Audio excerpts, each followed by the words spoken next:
Welcome to Short Takes on Geography with Dr. Lisa Benton Short, Professor of Geography at the George Washington University and Chief Reader of Advanced Placement Human Geography. Join us as Dr. Short interviews Dr. Parag Khanna, geostrategist, world traveler, and best-selling author, discussing central concepts in the AP Human Geography curriculum through the lens of his new book, Move, The Forces Uprooting Us. This discussion series is brought to you by the American Geographical Society, the foremost champion of geography for the benefit of society since 1851. And now, over to Dr. Lisa Benton Short. Hello, geographers, and welcome to our Unit 7 conversation with me, Lisa Benton Short, and Parag Khanna. And today, Unit 7 is going to be looking at industrial and economic development patterns and processes. And so I'm actually going to start with a map. And I want to start with this map because one of the most pronounced spatial patterns today is uneven development. And the market disparities and living standards, income, and quality of life around the world. This is a unit that really explores how economic activity has shaped societies and ultimately has also contributed to some of these differences around the world, and how income and development and economic processes vary over space and time. So this is a map that is really showing you the wealth of the global north, of some of our highest income countries in Europe and North America and Australia. And it's also highlighting the many countries and regions where income is less than $8,000 per person. So the divide between 8,000 and more than 55,000 is one that has taken centuries to create, but it remains part of why things become so different around the world, whether we're talking about demographics or agricultural production or political processes. At the heart of a lot of what we are looking at in AP Human Geography is the result of uneven development as it played out over time into our contemporary world. And so what I want to do in our unit this time is to kind of talk about, this is a snapshot of 2018. This is kind of the uneven world that has emerged out of various economic revolutions like the Industrial Revolution and the third revolution of digitization and new technologies. Parag, I want to ask you to talk about how can we understand uneven development, but also what kinds of things, what kind of trends are you seeing that seem to say we may be able to kind of close this income divide? We may be able to kind of rectify uneven development. Well, Lisa, I think you've captured very well why we are in this state that we're in terms of uneven development. And it does have its origins in the uneven distribution or adaptation of technology that raises productivity, that raises wages, that makes economies dynamic and innovative and makes them the centers or of control, in a way, of the leading technologies of a given era. So now we know where we are, and the question becomes, well, what role will technology play in the next phase? And could it lead to a spread of technologies everywhere so that there is a catch-up effect, so that we can have more even development instead of uneven development? And that brings us to this term, fourth industrial revolution, that we're hearing a lot about today. So the first industrial revolution of the 18th century was the deployment, the use of steam power for mechanical production. Then came electricity that drove even more significant large-scale mass production. And the third industrial revolution of just communications and computing technology and productivity. And now there's this transition towards a fourth industrial revolution. Now, here's the good news before we get into the specifics of the fourth industrial revolution. The part of the reason we have uneven development is that the phase of a leader, an economic leader, a great power, a sophisticated economy, controlling a technology and using it for its own benefit before that technology spreads around the world rapidly. That used to be a long advantage, a long lead time, but that lead time has shrunk. Let's just take the mobile phone. right? The mobile phone is the fastest spreading technology in the history of the world. 25, 30 years ago, 25 years ago, I guess, almost nobody had a mobile phone. Today, almost every human being in the world, almost, or at least every family almost in the world has a mobile phone. That there's no technology, not even actually electricity, funny enough, is as widespread as mobile phones, because we now have solar powered charging mobile phones in places where there isn't electricity. So even places where there's no clean water, where there's no sanitation, we have mobile phones.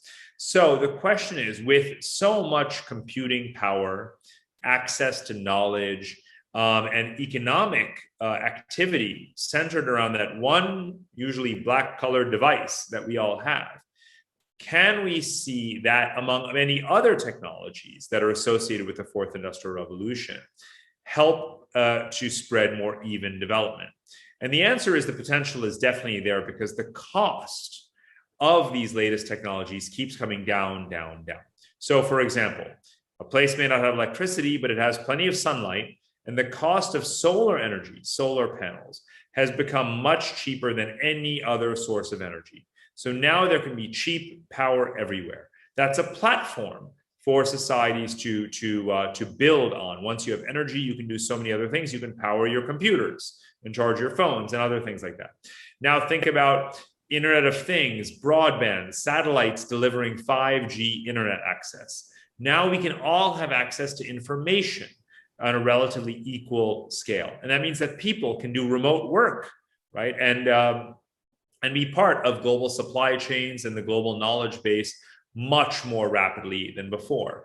And now we have breakthroughs in material science and robotics. We have breakthroughs in synthetic biology. So the pace at which we can develop vaccines, right? Very appropriate topic for today. How quickly did mRNA technology to develop the vaccines that we're using against COVID, and how quickly we can get those around the world is also remarkable. So the cost of these latest technologies, not only developing them, but distributing them around the world, is so rapid. And these in combination, and that's the critical thing. When we talk about technology, we shouldn't talk only about IT, only about energy, only about biotechnology. No, it's all of those things at the same time reinforcing each other and spreading globally faster than ever. So I hope, Lisa, that the fourth industrial revolution is going to be the era in which we start to reverse that extreme inequality. And we need that to happen, because if we want to have a prosperous world, it has to be an inclusive world at the same time. So how are we going to ensure that? Because the other three revolutions actually, in some ways, created a widening gap. So what gives you that optimism that we can use this to really reduce inequalities rather than increasing inequalities? Well, part of it is that the companies that are the drivers of these technologies really want to be global. Think about Facebook and Google and Amazon, right? No market, no one country is big enough to satisfy them, right? They want to be everywhere. And so Facebook is spreading around the world. It's Facebook's biggest markets, of course. The largest number of users of Facebook are not in the United States, right? It's, of course, India. And Amazon is expanding its logistics networks everywhere and so forth. And Google's revenues globally are probably equal to its revenue in the United States, if not larger. So there's an incentive. And Alibaba, coming out of China, has the same ambition and so forth. So all of the major companies from all of the major economies really want to spread these technologies everywhere so that they can create an ever larger marketplace. And that's part of what's happening. Now, let's remember, Lisa, as you know, there's been digital divides and inequality in individual countries, right? The United States, too, of course. The US is one of the more unequal countries in the world. So can we reduce our internal economic divides through an industrial renaissance? Can we bring the fourth industrial revolution in many ways, as with many technological clusters, an American invention? The question is, are we going to deploy it domestically at home to reduce our own inequality.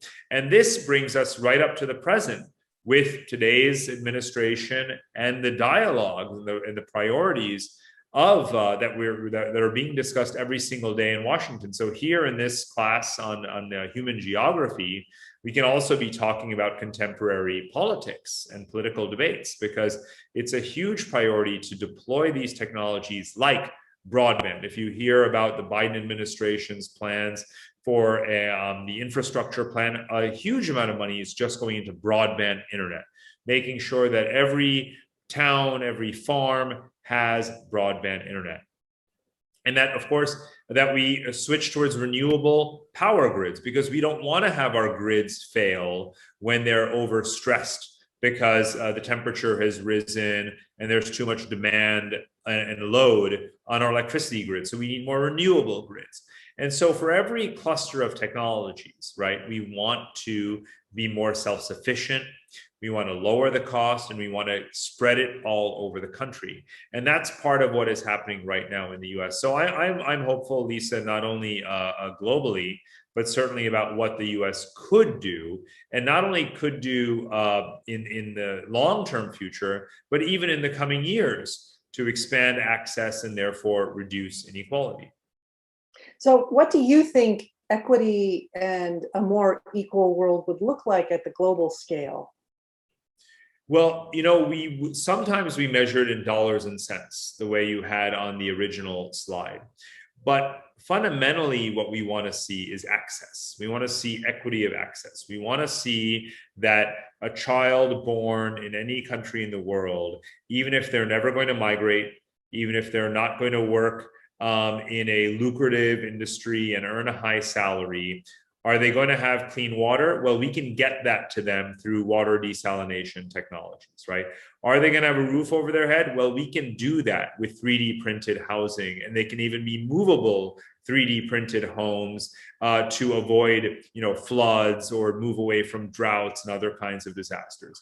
Is that person going to have an education? Well, even if there aren't teachers, if they have broadband internet, they can be educated through a tablet, computer, mobile phone, right?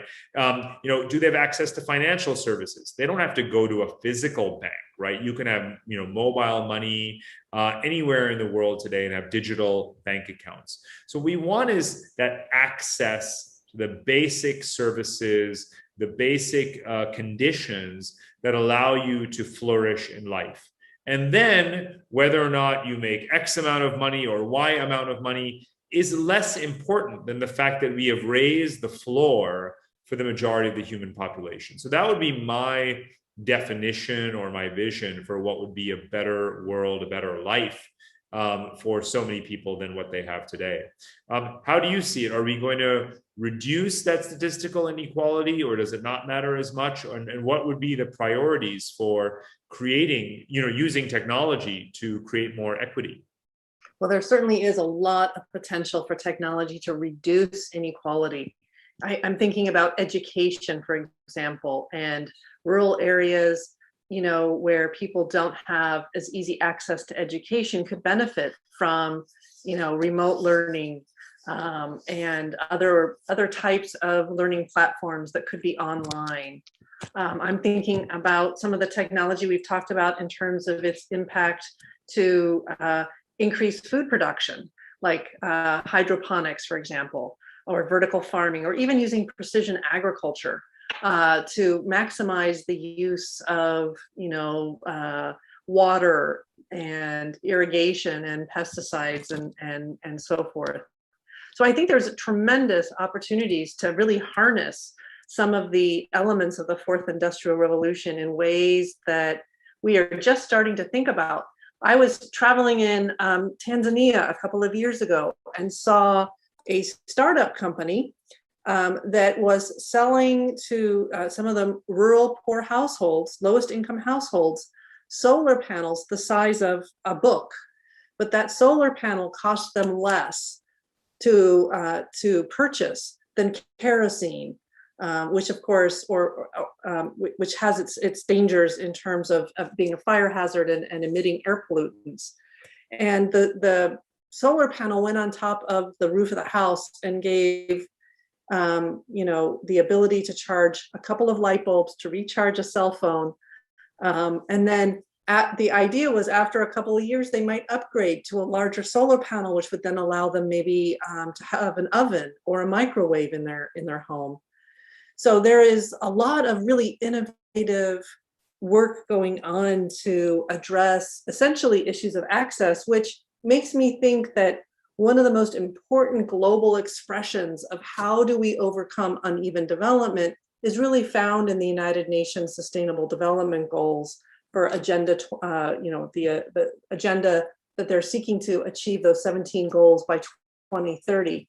If you look at many of those goals, they're all about what we're talking about in AP Human Geography, right?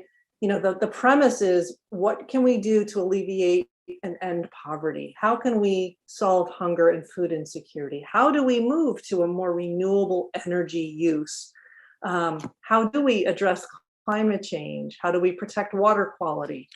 All of those things are really about harnessing good ideas and focusing investments and using some of our technology that we have of growing our economies in ways that are a little bit more sustainable and not necessarily inequitable. So I'm pretty, I think that the world in terms of the United Nations Sustainable Development Goals has actually adopted an incredibly ambitious plan for getting us to a better, less uneven future, a more equitable future.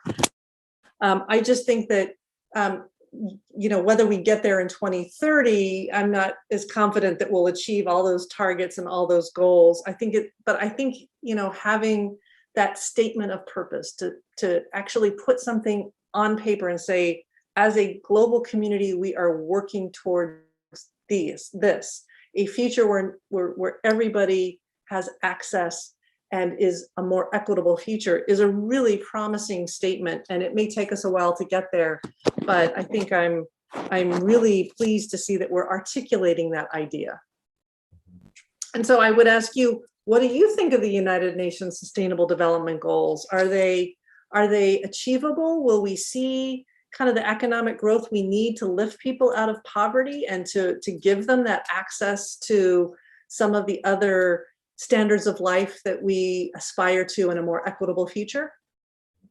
Well, I think that, if we look at the transition from the Millennial Development Goals of 20 years ago to the Sustainable Development Goals of today, some differences that stand out are, first, the ambition. The ambition has grown, and you're absolutely right about that. And another difference is putting firmer targets in terms of dates that we really want to get it done. Now, again, we may not meet an exact, chronological date, but are we moving in the right direction is the key question. And what will make the difference is the resources being committed. And that's another difference. So huge amounts of resources by the public and private sector all over the world at the same time. So it is become, the SDGs have become a civilizational mission, a planetary rallying cry. And in that sense, one can be, truly inspired and hopeful and optimistic that we're moving in the right direction. There isn't really, again, a date that we get there, right? But we're going there, and that the overall risk that we seem to face of, breakdown of civilization is hopefully going to recede as we put more and more resources towards those goals. Well, I think that's a great idea to end with. And we're going to kind of have one more conversation where we kind of synergize all that we've talked about in this series of conversations. So please join us for our last conversation. Thank you for joining us for this segment of Short Takes on Geography with Dr. Lisa Benton Short. Tune in for this and more great geography teaching resources at americangeo.org. Until next time.